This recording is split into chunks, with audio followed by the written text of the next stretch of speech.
পয়গম্বর নূহ আলাইহিস সালামকে আল্লাহ পাক জানিয়ে দিলেন, নবী তুমি দ্বীনের দাওয়াত দিতে থাকো।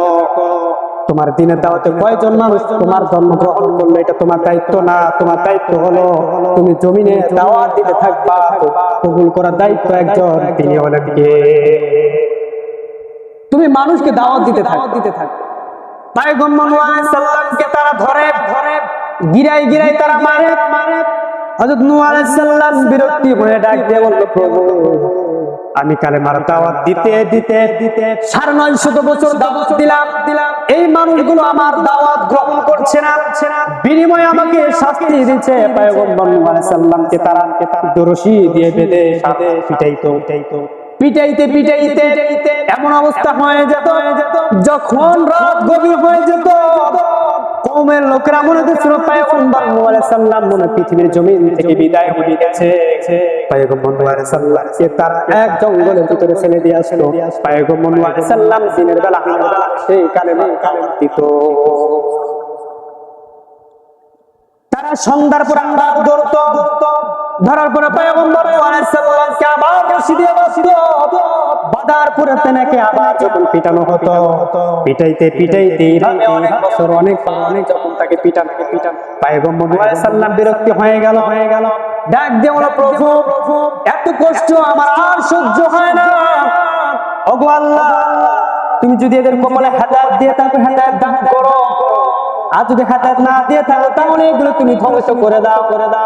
আল্লাহ পাক বললেন, তুমি টেনশন করো না, আমার নাম আল্লাহ আমার সাথে দিয়েছে, যারা আল্লাহ আমি রাখি না তাদের ঘরে কাল্লা। সুবহানাল্লাহ। পয়গম্বর নূহ আলাইহিস সালাম তিনি একটি গাছ কাটলেন। আল্লাহ পাক রব্বুল আলামিনের পরামর্শ আল্লাহ পাক বললেন, তুমি গাছটি কাটো। এই গাছ কাটার পর একটি নৌকা তৈরি। বিভিন্ন বর্ণনা বিভিন্ন ভাবে তাফসীরকারগণ লিখেছে।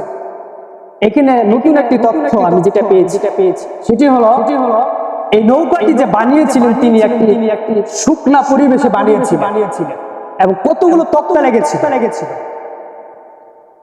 বর্ণনাকারী বলেছে এখানে তক্তা 1 লক্ষ মতান্তর 2,24,000 তক্তা তিনি বানিয়েছেন। সুবহানাল্লাহ। তার নৌকাটা কত বড় হতে পারে? বিশাল বড় একটি নৌকাটা হলো 3 তলা বিশিষ্ট একটি নৌকা। তিনি নৌকা বানাইতে তক্তাগুলোর ভিতরে 1 লক্ষ মতান্তরে 2,24,000 পয়গম্বরের নাম একটা তক্তার ভিতরে লেখা। সুবহানাল্লাহ। এরপর যখন নৌকা বানানোর শেষের দিকে আর মাত্র বাকি 4টা তক্তা বাকি আছে। এখন এই 4টা তক্তা কোথায় পাবে? তিনি আরেকটি গাছ কাটলেন। গাছ কাটার পর এখন নবীদের শুরু তো ছিল হযরত আদম আলাইহিস সালাম এবং শেষ নবী আমাদের মুহাম্মদ সাল্লাল্লাহু আলাইহি ওয়াসাল্লাম। এখন মাঝখানে তার কোনো নবী নাই। 1 লক্ষ মতান্তর 2,24,000 পয়গম্বর নাম তো প্রত্যেকটা তক্তার ভিতরে লেখা হয়।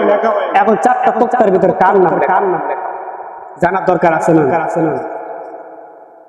সেই 4টি নাম হলো আখিরি জামানার পয়গম্বর শ্রেষ্ঠ উম্মত হযরত আবু বকর, ওমর, উসমান, আলী রাদিয়াল্লাহু তাআলা আনহুর নাম হযরত নূহ আলাইহিস সালামের তক্তার ভিতর নৌকার ভিতর লেখা আছে। সুবহানাল্লাহ।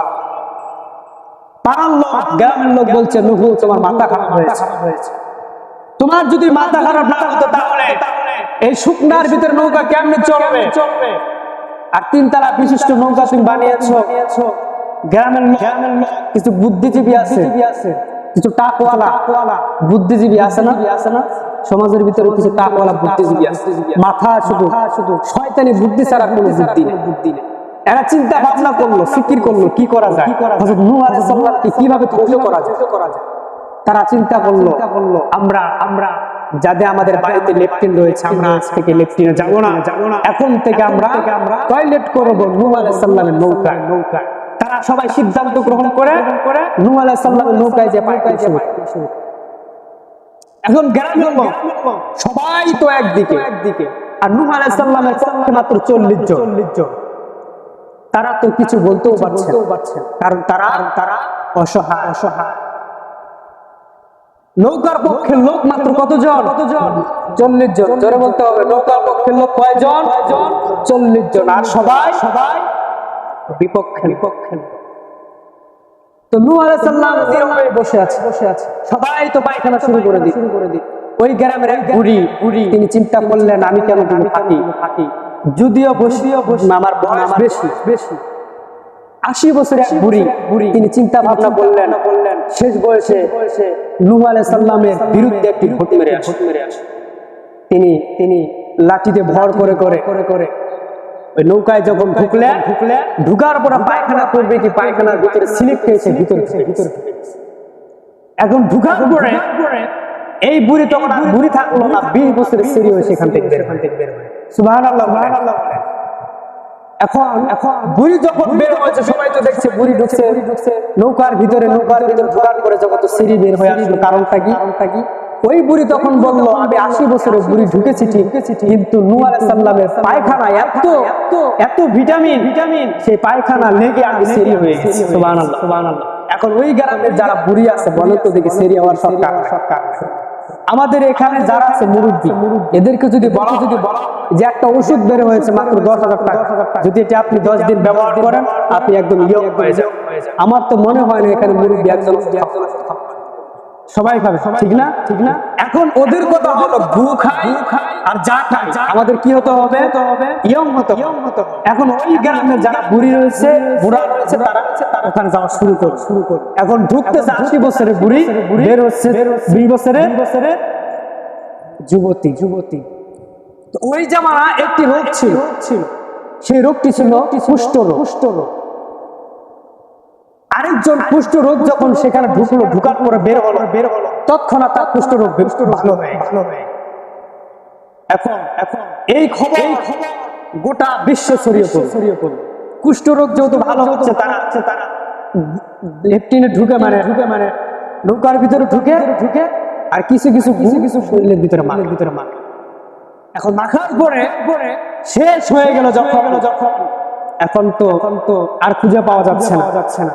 আল্লাহ রাব্বুল আলামিন বলছিলাম না আমি আল্লাহ যা করি পৃথিবীর কোন মানুষ এটা চিন্তা নাও করতে পারে। আমার নাম আল্লাহ, আমার সাথে দিয়েছে যারা পাল্লা, আমি রাখি না তাদের ঘরে আল্লাহ। হযরত নূহ আলাইহিস সালামকে আল্লাহ পাক রব্বুল আলামিন বলেছেন, যারা পায়খানা করেছে তাদের পায়খানা তারাই খেয়েছে, তাদের পায়খানা তারাই সাফ করবে। তুমি চিন্তা করো না। গোটা পৃথিবীর মানুষগুলো যখন আসতেছিল দেখলো আর এখানে গুয়ার পাওয়া যাচ্ছে না, কুষ্ঠ রোগ তো আছে, রোগীটা আছে, তারা কি করলো? পানি দিয়ে সেই নৌকাটা পরিষ্কার করে ফেললো। আগে যে নৌকার ভিতরে ময়লা ছিল সেই ময়লাগুলো সাফ। পয়গম্বর নূহ আলাইহিস সালাম তিনি বললেন, হে আমার লোকেরা, তোমরা উপর তলায় উঠে যাও। তারা উপর তলায় উঠে গেল। পয়গম্বর নূহ আলাইহিস সালাম উঠলো, যারা মুক্তি পেল তারা এবং হযরত নূহ আলাইহিস সালামকে আল্লাহ পাক রব্বুল আলামিন বললেন, তুমি জোড়ায় কিছু প্রাণী